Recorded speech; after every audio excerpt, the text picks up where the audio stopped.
టాలీవుడ్ సెలబ్రిటీల చుట్టూ betting apps ఉచ్చు బిగుస్తోంది. విజయ్ దేవరకొండ, రాణా దగ్గుబాటిపై కేసులు కూడా నమోదు చేశారు పోలీసులు. ప్రణీత, నిధి అగర్వాల్, మంచు లక్ష్మితో పాటు మరికొందరు యాంకర్స్ పైన కూడా కేసులు నమోదయ్యాయి. 25 మందిపై మియాపూర్ పిఎస్లో కేసు నమోదు చేశారు. అయితే లీగల్ సంస్థలనే ప్రమోట్ చేశామంటున్నారు రాణా అండ్ విజయ్ దేవరకొండ.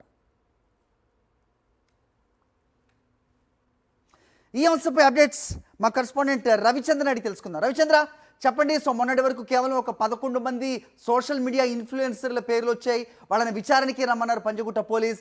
కానీ నిన్న అనూహ్యంగా టాలీవుడ్ సెలబ్రిటీలు, హీరోలు, హీరోయిన్ల పేర్లు బయటకు వచ్చాయి. ఏ రాంగ్ రీజన్ తీసుకున్నా దాని వెనకాల టాలీవుడ్ పేరు రావటం, ఈ సినిమా యాక్టర్ల పేరు రావటం రివాజ్గా కనిపిస్తున్న పరిస్థితుల్లో సో రాష్ట్ర ప్రభుత్వం డ్రగ్స్ మీద ఏ రకంగా అయితే ఉక్కుపాదం మోపిందో ఈ బెట్టింగ్ యాప్స్ పైన కూడా ఇదే రకమైన శైలి ఉండబోతోందా అంటే ఏం చెప్తారు?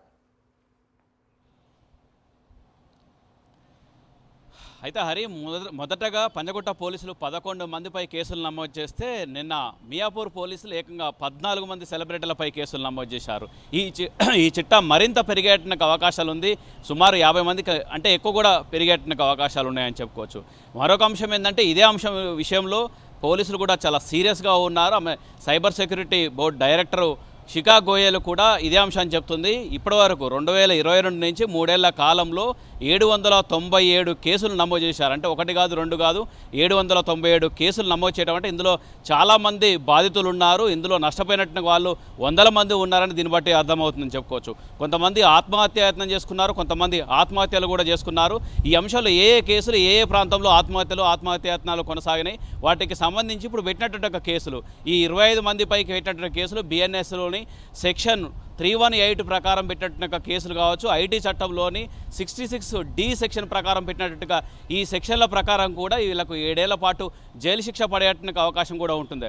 అదే అంశాన్ని పోలీసులు చెప్తున్నారు. ఖచ్చితంగా చట్ట ప్రకారం శిక్షలు తప్పవు అంటున్నారు. దీంతో జైలు శిక్ష కూడా పడేట్టుకు అవకాశాలు ఎక్కువగా ఉన్నాయని చెప్పుకోవచ్చు.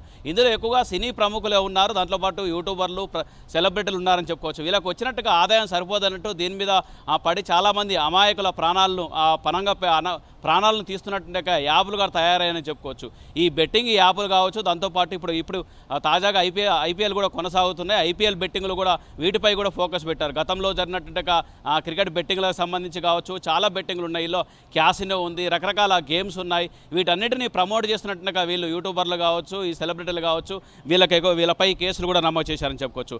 మరొక అంశం ఏంటంటే నిన్న మియాపూర్ పోలీసులు సైబరాబాద్ కమిషనరేట్ పరిధిలో ప్రకాష్ రాజుపై కేసు పెట్టింది. దాంతోపాటు దగ్గుబాటి రాణా, విజయ్ దేవరకొండ, నిధి అగర్వాల్, ప్రణీత, మంచు లక్ష్మి, శ్రీముఖి ఈ విధంగా కేసులు నమోదు చేశారు. అంతకంటే ముందు పంజగుట్ట పోలీస్ స్టేషన్లో కూడా 11 మందిపై కూడా కేసులు నమోదు చేశారు. అందులో ఇప్పటికీ 3 హాజరయ్యారు. నిన్న సుదీర్ఘంగా విచారణ చేపట్టారు. విష్ణుప్రియనైతే 9:30 గంటల పాటు, అంటే 10 గంటల పాటు విచారణ చేపట్టారు. ఆమె ఉదయం 10:15 గంటలకు వస్తే రాత్రి 9 గంటల వరకు కూడా పంజగుట్ట పోలీస్ స్టేషన్లో విచారణ చేపట్టారు. అంతేకాకుండా రీతు చౌదరి కూడా వచ్చింది. ఆమెను కూడా 5 గంటలకు పైగా విచారణ చేపట్టారు. అంతకంటే ముందు టేస్టీ తేజ కూడా వచ్చారు. ఆయన కూడా 3 గంటల పాటు విచారించారు. అంటే దీన్ని బట్టి ఏంటంటే గంటల పాటు వీళ్ళని విచారిస్తున్నారంటే ఈ కేసులో చాలా అంశాలు ఉన్నాయి. ఇందులో విచారించాల్సిన అవసరం చాలా ఉంది. దీంట్లో జరిగినట్టుగా లావాదేవీలకు సంబంధించి కూడా విచారణ చేపడుతుంది. మరోపక్క ఇప్పటికే ఎఫ్ఐఆర్ నమోదైంది కాబట్టి ఈడీ కూడా రంగంలోకి దిగింది. ఈడీ కూడా వీళ్ళకి జరిగినట్టుగా లావాదేవీలకు సంబంధించి పిఎంఎల్ఏ యాక్ట్ కావచ్చు, ఫెమా చట్టం కావచ్చు, ఉల్లంఘనలు కావచ్చు, ఇందులో జరిగినట్టుగా లావాదేవీలకు సంబంధించి ఈడీ కూడా ఆరా తీస్తుంది. హరి, రవిచంద్ర, అంటే ఇన్ని గంటల పాటు జరిగిన విచారణలో కొందరు ఫోన్స్ కూడా వాళ్ళు సీజ్ చేశారనే వార్త కూడా నిన్న వినిపించింది. ఇంకా ఎంతమంది పేర్లు దీని వెనకాల ఉన్నాయి? సో ఆల్రెడీ వీళ్ళని విచారిస్తున్న క్రమంలో ఇది ఒక నెక్సెస్గా ఏర్పడి ఒక సెట్ ఆఫ్ యాంకర్స్ని కానీ, ఓ సెట్ ఆఫ్ సెలబ్రిటీస్ కానీ వీళ్ళు ఎంచుకొని చేసిన ఈ బెట్టింగ్ యాప్స్కి సంబంధించిన ప్రమోషన్లో కోట్లాది రూపాయలు చేతులు మారాయనేది కూడా వినిపిస్తోంది. ఇప్పుడు చిన్న చిత్తగా ఈ వందల కోట్లు మారాయని కూడా గుర్తించారు పోలీసులు. 1 కాదు 2 కాదు 100 కోట్లు మారాయి. నష్టపోయినట్టు వాళ్ళు కూడా లక్షల్లో నష్టపోయారు, కొందరైతే కోట్లలో నష్టపోయారు. తల్లిదండ్రులని ఈ విధంగా ఒత్తిడి పెట్టి వాళ్ళ ప్లాట్లు, ఆస్తులు అమ్మి కూడా కట్టినట్టుగా, అంటే పే చేసినట్టుగా సందర్భాలు కూడా దీనికి బాగా ఎడిక్ట్ అయిపోయారు. అయితే ఇదే అంశాన్ని సెలబ్రిటీలు కొంతమంది వీడియోల ద్వారా కూడా చెప్తున్నారు. కొంతమంది మేము పెట్టినట్టుగా వీడియోలు డిలీట్ చేశాం, ఇక నుంచి మేము వీడియోలు చేయం, ఇదంతా చెప్పుకొస్తున్నారు. పోలీసులు మాత్రం మాత్రం ససేమర్ అంటున్నారు. Right.